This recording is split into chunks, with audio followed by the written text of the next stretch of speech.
ನಮಸ್ಕಾರ ಕದಂಬ ನ್ಯೂಸ್ಗೆ ಸ್ವಾಗತ. ನಾನು ಸೋನಿಕಾ ಸುದೇಶ್. ಮೊದಲಿಗೆ ಮುಖ್ಯಾಂಶಗಳು. ದಾಸಶ್ರೇಷ್ಠ ಕನಕದಾಸರ ಜಯಂತಿ ಕಾರ್ಯಕ್ರಮದಲ್ಲಿ ಪಾಲ್ಗೊಂಡ ಶಾಸಕ ಡಾ ಶೈಲೇಂದರ್ ಬೆಲ್ದಾಳಿ.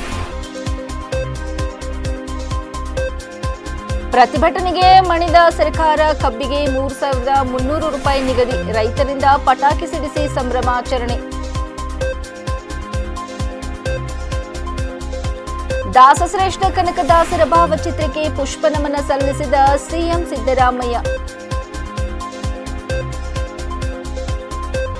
ಬನಾರಸ್ ರೈಲು ನಿಲ್ದಾಣದಿಂದ 4 ಹೊಸ ವಂದೇ ಭಾರತ್ ರೈಲುಗಳು, ಪ್ರಧಾನಿ ಮೋದಿ ಚಾಲನೆ. ಸುದ್ದಿಯ ವಿವರಗಳು. ಬೀದರ್ ಜಿಲ್ಲಾಧಿಕಾರಿ ಕಚೇರಿ ಸಭಾಂಗಣದಲ್ಲಿ ಜಿಲ್ಲಾಡಳಿತದಿಂದ ಹಮ್ಮಿಕೊಂಡಿದ್ದ ದಾಸಶ್ರೇಷ್ಠ ಕನಕದಾಸರ ಜಯಂತಿ ಕಾರ್ಯಕ್ರಮದಲ್ಲಿ ಶಾಸಕ ಡಾ ಶೈಲೇಂದರ್ ಬೆಲ್ದಾಳೆ ಪಾಲ್ಗೊಂಡು ಪುಷ್ಪ ನಮನ ಸಲ್ಲಿಸಿದರು. ತಮ್ಮ ಅನೇಕ ಕೀರ್ತನೆಗಳ ಮುಖಾಂತರ ಅರಿವು ಮೂಡಿಸಿ ಉತ್ತಮ ಸಮಾಜ ನಿರ್ಮಾಣಕ್ಕಾಗಿ ಕೊಡುಗೆ ನೀಡಿದ ದಾಸಶ್ರೇಷ್ಠ ಕನಕದಾಸರ ತತ್ವ ಸಿದ್ಧಾಂತಗಳನ್ನು ಪ್ರತಿಯೊಬ್ಬರು ಮೈಗೂಡಿಸಿಕೊಳ್ಳಬೇಕು ಎಂದು ಸ್ಮರಿಸಿ ಜಯಂತಿಯ ಶುಭಾಶಯಗಳು ತಿಳಿಸಿದರು. ನಂತರ ಕನಕದಾಸರ ವೃತ್ತದಲ್ಲಿ ಪೂಜೆ ಸಲ್ಲಿಸಿ ಮೆರವಣಿಗೆಯಲ್ಲಿ ಭಾಗಿಯಾದರು. ನಗರದ ಗಾಂಧಿಗಂಜ್ ಶ್ರೀ ಕನಕ ಭವನದಲ್ಲಿ ನಡೆದ ದಾಸಶ್ರೇಷ್ಠ ಭಕ್ತ ಕನಕದಾಸರ ಜಯಂತಿ ಉತ್ಸವ ಕಾರ್ಯಕ್ರಮದಲ್ಲಿ ಪಾಲ್ಗೊಂಡಿದ್ದರು. ಅದೇ ರೀತಿ ಬೀದರ್ ನಗರದ ಬಿಜೆಪಿ ಕಚೇರಿಯಲ್ಲಿಯೂ ಕೂಡ ದಾಸಶ್ರೇಷ್ಠ ಕನಕದಾಸರ ಜಯಂತಿ ಕಾರ್ಯಕ್ರಮದಲ್ಲಿ ಭಾಗಿಯಾದರು.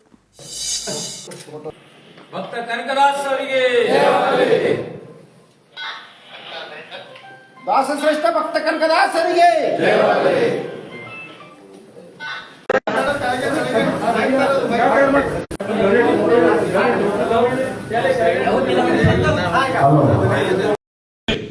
ಮಾನವತಾವಾದಿ ಕನಕದಾಸವರಿಗೆ ಜಯವಾಗಲಿ. ಮಾನವತಾವಾದಿ ಕನಕದಾಸವರಿಗೆ ಜಯವಾಗಲಿ.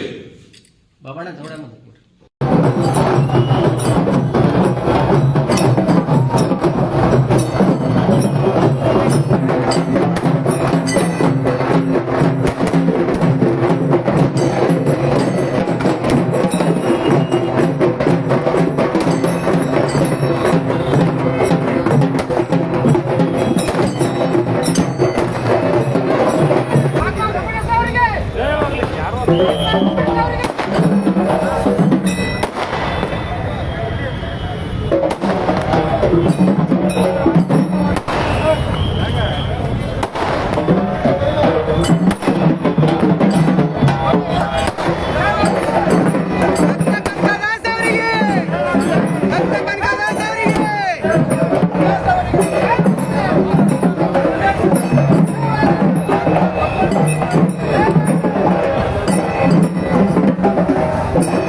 ರೈತರ ಪ್ರತಿಭಟನೆಯ ಕಿಚ್ಚು ತೀವ್ರಗೊಳ್ಳುತ್ತಿದ್ದಂತೆ ಎಚ್ಚೆತ್ತ ಮುಖ್ಯಮಂತ್ರಿ ಸಿದ್ದರಾಮಯ್ಯ ಅವರು ರೈತರು ಮತ್ತು ಸಕ್ಕರೆ ಕಾರ್ಖಾನೆ ಮಾಲೀಕರೊಂದಿಗೆ ಸಭೆ ನಡೆಸಿ ಪ್ರತಿ ಟನ್ ಕಬ್ಬಿಗೆ 3,300 ರೂಪಾಯಿ ದರ ನಿಗದಿ ಮಾಡಿದ್ದಾರೆ.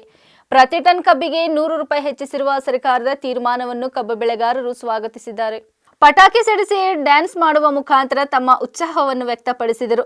ಪ್ರತಿ ಟನ್ ಕಬ್ಬಿಗೆ 3,500 ರೂಪಾಯಿ ಬೆಂಬಲ ಬೆಲೆಗೆ ಒತ್ತಾಯಿಸಿ ಕಬ್ಬು ಬೆಳೆಗಾರರು ಬೆಳಗಾವಿ, ವಿಜಯಪುರ ಮತ್ತು ಬಾಗಲಕೋಟೆ ಜಿಲ್ಲೆಗಳಲ್ಲಿ ಕಳೆದ 1 ವಾರದಿಂದ ಪ್ರತಿಭಟನೆ ನಡೆಸುತ್ತಿದ್ದರು. ಆದರೆ ಸಕ್ಕರೆ ಕಾರ್ಖಾನೆ ಮಾಲೀಕರು ಈ ಬೇಡಿಕೆಯನ್ನು ತಿರಸ್ಕರಿಸಿದ್ದು 3,500 ರೂಪಾಯಿ ನೀಡಿದರೆ ಭಾರಿ ನಷ್ಟವಾಗುತ್ತದೆ ಎಂದು ವಾದಿಸಿದರು. ಅಂತಿಮವಾಗಿ ಸಿಎಂ ಸಿದ್ದರಾಮಯ್ಯ ಅವರು ಇಂದು ರೈತರು ಮತ್ತು ಸಕ್ಕರೆ ಕಾರ್ಖಾನೆ ಮಾಲೀಕರೊಂದಿಗೆ ಸಭೆ ನಡೆಸಿ ಪ್ರತಿ ಟನ್ಗೆ 3,300 ರೂಪಾಯಿಗಳನ್ನು ನಿಗದಿಪಡಿಸಿದ್ದಾರೆ. ಸಭೆಯಲ್ಲಿ ಸಕ್ಕರೆ ಕಾರ್ಖಾನೆ ಮಾಲೀಕರು ಪ್ರತಿ ಟನ್ಗೆ 3,200 ರೂಪಾಯಿಗಳಿಗಿಂತ ಹೆಚ್ಚು ನೀಡಲು ಸಾಧ್ಯವಿಲ್ಲ ಎಂದು ಪಟ್ಟು ಹಿಡಿದರು. ಈ ವೇಳೆ ಸಿಎಂ ಸಿದ್ದರಾಮಯ್ಯ ಅವರು, ನಾವು ಸರ್ಕಾರದಿಂದ 50 ರೂಪಾಯಿ ಸಬ್ಸಿಡಿ ನೀಡುತ್ತೇವೆ, ನೀವು 50 ರೂಪಾಯಿ ಸೇರಿಸಿ ಪ್ರತಿ ಟನ್ ಕಬ್ಬಿಗೆ 3,300 ರೂಪಾಯಿ ನೀಡುವಂತೆ ಸೂಚಿಸಿದರು. ಇದಕ್ಕೆ ರೈತರು ಹಾಗೂ ಸಕ್ಕರೆ ಕಾರ್ಖಾನೆ ಮಾಲೀಕರು ಒಪ್ಪಿಗೆ ಸೂಚಿಸಿದ್ದಾರೆ. ಸಭೆಯ ನಂತರ ಸುದ್ದಿಗೋಷ್ಠಿ ಉದ್ದೇಶಿಸಿ ಮಾತನಾಡಿದ ಸಿಎಂ ಸಕ್ಕರೆ ಮಾಲೀಕರಿಂದ 50 ರೂಪಾಯಿ ಹಾಗೂ ಸರ್ಕಾರದಿಂದ 50 ರೂಪಾಯಿ ನೀಡಲು ನಿರ್ಧರಿಸಲಾಗಿದೆ. ಅದರಂತೆ ಶೇಕಡಾ 11.25ರಷ್ಟು ಇಳುವರಿ ಇರುವ ಪ್ರತಿ ಟನ್ಗೆ 3,300 ರೂಪಾಯಿ ನೀಡಲು ಸೂಚಿಸಲಾಗಿದೆ ಎಂದರು. ಇದೇ ವೇಳೆ ಹೊಸ ಬೆಲೆಯನ್ನು ಸ್ವೀಕರಿಸುವಂತೆ ಮತ್ತು ಪ್ರತಿಭಟನೆಯನ್ನು ಹಿಂತೆಗೆದುಕೊಳ್ಳುವಂತೆ ಮುಖ್ಯಮಂತ್ರಿ ಸಿದ್ದರಾಮಯ್ಯ ಅವರು ಪ್ರತಿಭಟನಾ ನಿರತ ಕಬ್ಬು ಬೆಳೆಗಾರರಿಗೆ ಮನವಿ ಮಾಡಿದರು. ಸರ್, ನಿನ್ನೆ ನೀವು ತಗೊಂಡಂತಹ ನಿರ್ಧಾರಕ್ಕೆ ಫ್ಯಾಕ್ಟರಿ ಮಾಲೀಕರು ನಮ್ಮ ಕೈಲಿ ಅಷ್ಟು ಕೊಡಕ್ಕಾಗಲ್ಲ, ನಾವು 3,200 ರೂಪಾಯಿ ಮಾತ್ರ ಕೊಡ್ತೀವಿ ಅಂತ ಹೇಳಿದ್ರು. ಮುರುಗೇಶ್ ನಿರಾಣಿ ಅವರು ಕೂಡ ಅಸಮಾಧಾನವನ್ನು ವ್ಯಕ್ತಪಡಿಸಿದ್ದಾರೆ.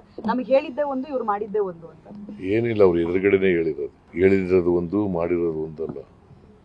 ಅವ್ರು ಹೇಳಿದ್ದೀನಿ. ಅವರು ಜೂಮ್ನಲ್ಲಿ ಬಂದು ಜಿಲ್ಲಾಧಿಕಾರಿ ಹೇಳೋವರೆಗೂ ಕೂಡ ಒಪ್ಪಿರಲಿಲ್ಲ 3,200 ರೂಪಾಯಿ.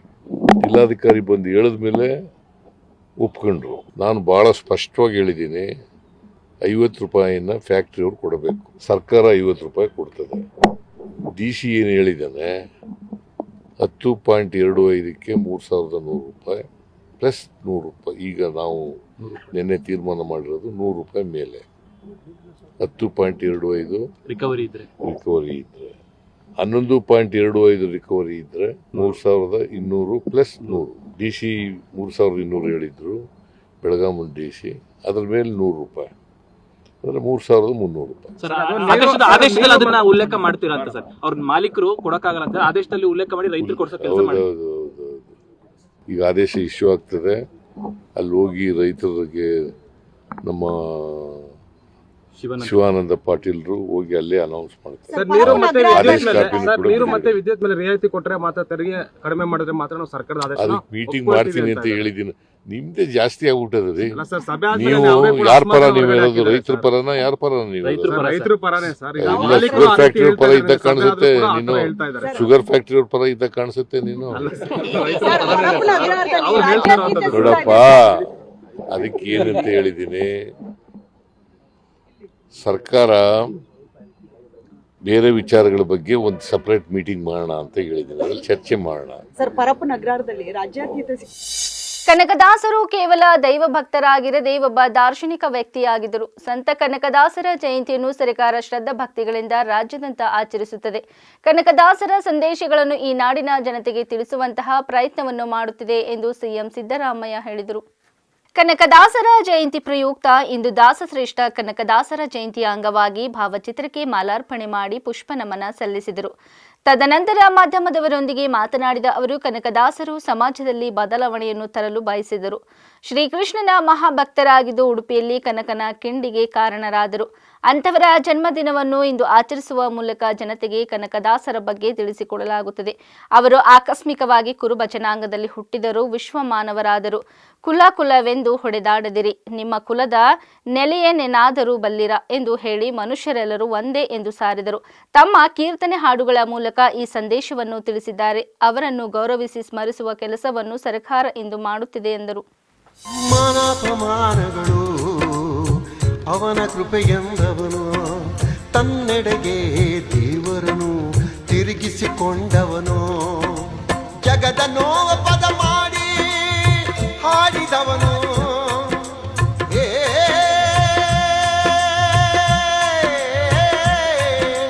ಜಗದ ನೋವ ಪದ ಮಾಡಿ ಹಾಡಿದವನು, ಎಲ್ಲರಿಗೆ ಸೋತವನು, ಎಲ್ಲರನ್ನು ಗೆಲಿದವನು, ಎಲ್ಲರಿಗೆ ಸೋತವನು, ಎಲ್ಲರನ್ನು ಗೆಲಿದವನು.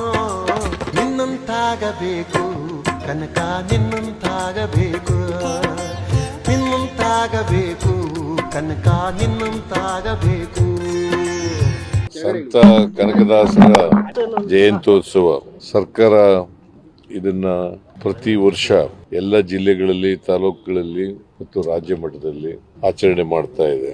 ಈ ಕನಕ ಜಯಂತ್ಯೋತ್ಸವ ಬಹಳ ಶ್ರದ್ಧೆಯಿಂದ, ಭಕ್ತಿಯಿಂದ ಸರ್ಕಾರ ಆಚರಣೆ ಮಾಡ್ತಾ ಇದೆ.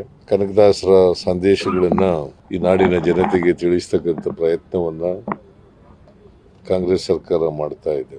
ಕನಕದಾಸರು ಬರೀ ಭಕ್ತ ಕನಕದಾಸ ಅಷ್ಟೇ ಅಲ್ಲ, ಅವರು ಒಬ್ಬ ದಾರ್ಶನಿಕ ವ್ಯಕ್ತಿ, ಸಮಾಜದಲ್ಲಿ ಬದಲಾವಣೆಯನ್ನು ಬಯಸಿದಂಥವ್ರು, ಜೊತೆಗೆ ಕವಿ. ಅನೇಕ ಗ್ರಂಥಗಳನ್ನು ರಚನೆ ಮಾಡಿದ್ದಾರೆ. ಶ್ರೀಕೃಷ್ಣನ ಮಹಾಭಕ್ತರು ಅವರು. ಕೃಷ್ಣನ ಬಗ್ಗೆ ಉಡುಪಿಗೆ ಹೋಗಿ ಕನಕನ ಕಿಂಡಿಯನ್ನು ನಿರ್ಮಾಣ ಮಾಡಿದವರು. ಅಂತ ಒಬ್ಬ ಮಹಾನ್ ವ್ಯಕ್ತಿಯ ಜನ್ಮದಿನವನ್ನು ಆಚರಣೆ ಮಾಡ್ತಾ ಇದ್ದೀವಿ ಸರ್ಕಾರ. ಆ ಮೂಲಕ ಇಡೀ ಜನತೆಗೆ ಕನಕದಾಸರು ಆಕಸ್ಮಿಕವಾಗಿ ಕುರುಬರ ಜಾತಿನಲ್ಲಿ ಹುಟ್ಟಿದ್ರು ಕೂಡ ಅವರು ವಿಶ್ವಮಾನವರಾಗಿ ಬೆಳೆದಿದ್ರು. ಅದರಿಂದ ಕನಕದಾಸರು ವಿಶ್ವಮಾನವ ಸಂದೇಶ. ಅದಕ್ಕೆ ಅವರು ಕುಲವೆಂದು ಒಡೆದಾಡದಿರಿ, ಕುಲದ ನೆಲೆಯೇನಾದರೂ ಬಲ್ಲಿರ ಅಂತ ಹೇಳ್ತಾರೆ. ಕುಲ ಅಂತ ಒಡೆದಾಡಬೇಡಿ, ಮನುಷ್ಯರೆಲ್ಲ ಒಂದೇನೆ. ನಾವೆಲ್ಲ ಮನುಷ್ಯ ಸಮಾಜಕ್ಕೆ ಸೇರಿದವರು. ಮನುಷ್ಯತ್ವ ಇರತಕ್ಕಂಥವರೆಲ್ಲ ಮನುಷ್ಯರು, ಮನುಷ್ಯತ್ವ ಇಲ್ಲದವರೆಲ್ಲ ಮನುಷ್ಯರಲ್ಲ.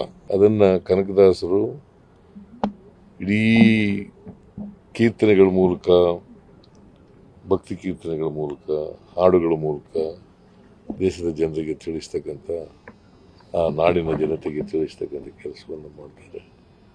ಅವರನ್ನು ಗೌರವಿಸ್ತಕ್ಕಂಥ, ಸ್ಮರಿಸ್ಕೊಳ್ತಕ್ಕಂಥ ಕೆಲಸವನ್ನು ಸರ್ಕಾರ ಮಾಡ್ತಾರೆ.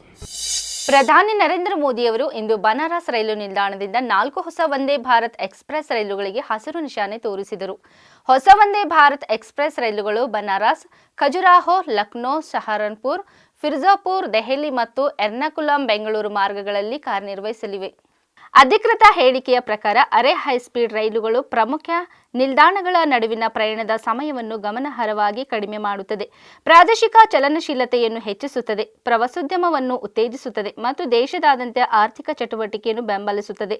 ಬನಾರಸ್, ಖಜುರಾಹೋ ವಂದೇ ಭಾರತ್, ವಾರಾಣಸಿ, ಪ್ರಯಾಗ್ರಾಜ್ ಮತ್ತು ಚಿತ್ರಕೂಟ ಸೇರಿದಂತೆ ಪ್ರಮುಖ ಸಾಂಸ್ಕೃತಿಕ ಮತ್ತು ಧಾರ್ಮಿಕ ತಾಣಗಳನ್ನು ಸಂಪರ್ಕಿಸುತ್ತದೆ ಎಂದು ಅಧಿಕಾರಿಗಳು ತಿಳಿಸಿದ್ದಾರೆ.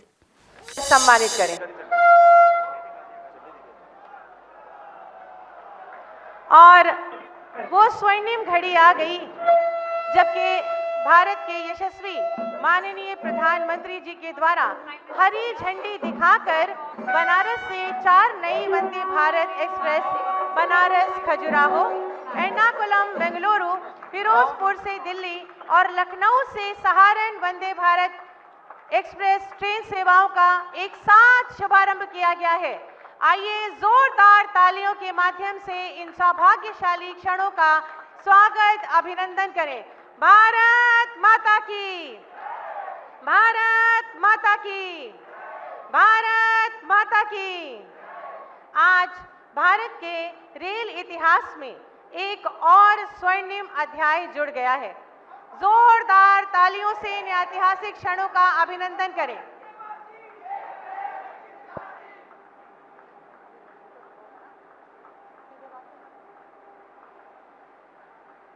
यह क्षण केवल नई ट्रेन सेवाओं का आरंभ नहीं, बल्कि आत्मनिर्भर भारत की दिशा में बढ़ता एक और सशक्त और आत्मनिर्भर कदम।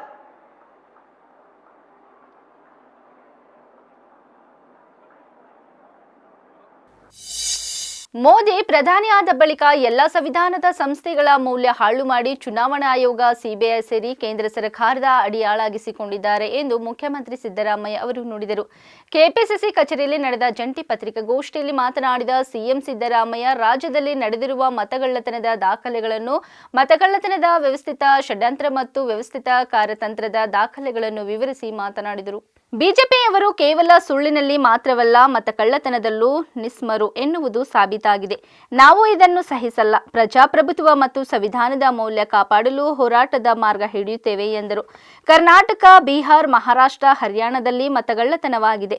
ಇಷ್ಟೆಲ್ಲ ನಡೆದರೂ ಚುನಾವಣಾ ಆಯೋಗ ತನಿಖೆ ಮಾಡಿಲ್ಲ. ಚುನಾವಣಾ ಆಯೋಗ ಕೇಂದ್ರದ ಕೈಗೊಂಬೆಯಾಗಿ ಕೆಲಸ ಮಾಡುತ್ತಿದೆ. ಕೇಂದ್ರ ಸರ್ಕಾರ ಸೂಚನೆಯಂತೆ ಕೆಲಸ ಮಾಡುತ್ತಿದೆ. ಕೇಂದ್ರ ಹೇಳಿದ ಹಾಗೆ ಇವರು ಕೆಲಸ ಮಾಡುತ್ತಿದ್ದಾರೆ. ಸ್ವತಂತ್ರ ಸಂಸ್ಥೆಗಳನ್ನು ಮೋದಿ ಸರ್ಕಾರ ದುರ್ಬಳಕೆ ಮಾಡಿಕೊಳ್ಳುತ್ತಿದ್ದಾರೆ. ಇಡೀ ಐಟಿ ಈಗ ಚುನಾವಣಾ ಆಯೋಗ ದುರ್ಬಳಕೆಯಾಗುತ್ತಿದೆ. ಕೇಂದ್ರದ ಅಡಿಯಾಳಾಗಿ ಕೇಂದ್ರ ಚುನಾವಣಾ ಆಯೋಗ ಕೆಲಸ ಮಾಡುತ್ತಿದ್ದು, ಇದು ಪ್ರಜಾಪ್ರಭುತ್ವಕ್ಕೆ ಮಾರಕ ಎಂದು ಅಸಮಾಧಾನ ವ್ಯಕ್ತಪಡಿಸಿದರು. ನಮ್ಮ ಕೆಪಿಸಿಸಿ ಅಧ್ಯಕ್ಷರಾದಂಥ ಡಿ.ಕೆ. ಶಿವಕುಮಾರ್ ಅವರು ಮತಗಳ್ಳತನ ಇದರ ಬಗ್ಗೆ ಕೆಲವು ವಿಚಾರಗಳನ್ನು ಪ್ರಸ್ತಾಪ ಮಾಡಿದ್ದಾರೆ. ಪ್ರಜಾಪ್ರಭುತ್ವ ವ್ಯವಸ್ಥೆಯಲ್ಲಿ ಮತದಾನ ಮಾಡತಕ್ಕಂಥದ್ದು ಪ್ರಜಾಪ್ರಭುತ್ವದ ಬುನಾದಿ. ಅದಕ್ಕೋಸ್ಕರನೇ ಬಾಬಾ ಸಾಹೇಬ್ ಅಂಬೇಡ್ಕರ್ ಅವರು ಸಂವಿಧಾನದ ಕರ್ತರು. ಅವರು ಚುನಾವಣಾ ಆಯೋಗ ಅದನ್ನ ಸ್ವತಂತ್ರ ಸಂಸ್ಥೆ ಅಂತೇಳಿ ಕಾನ್ಸ್ಟಿಟ್ಯೂಷನ್ ಅಲ್ಲಿ ಮಾಡಿದ್ದಾರೆ. ಸ್ವತಂತ್ರ ಸಂಸ್ಥೆ ಅಂತೇಳಿ ಸಂವಿಧಾನದಲ್ಲಿ ಮಾಡಿದ್ದಾರೆ. ಪ್ರಭುತ್ವ ಯಾವತ್ತೂ ಕೂಡ ಚುನಾವಣಾ ಪ್ರಕ್ರಿಯೆಯಲ್ಲಿ ಮಧ್ಯಪ್ರವೇಶ ಮಾಡಬಾರದು. ಚುನಾವಣಾ ಪ್ರಕ್ರಿಯೆ ಸ್ವತಂತ್ರವಾಗಿರಬೇಕು. ಮತದಾರರು ಅವರ ಅಭಿಪ್ರಾಯವನ್ನು ವ್ಯಕ್ತ ಮಾಡುವಾಗ ಯಾವುದೇ ಇನ್ಫ್ಲೂಯೆನ್ಸ್ಗೆ ಒಳಗಾಗಬಾರದು. ಮತ್ತೆ ಮತದಾರರು ಸ್ವತಂತ್ರವಾಗಿ ಮತ ಚಲಾಯಿಸತಕ್ಕಂಥ ವ್ಯವಸ್ಥೆ ಇರಬೇಕು. ಅದಕ್ಕೋಸ್ಕರನೇ ಸಂವಿಧಾನದಲ್ಲಿ ನಾವು ಫ್ರೀ ಅಂಡ್ ಫೇರ್ ಎಲೆಕ್ಷನ್ ಅಂತ ಹೇಳಿದ್ದೀವಿ. ಫ್ರೀ ಅಂಡ್ ಫೇರ್ ಎಲೆಕ್ಷನ್ ಆಗಬೇಕು.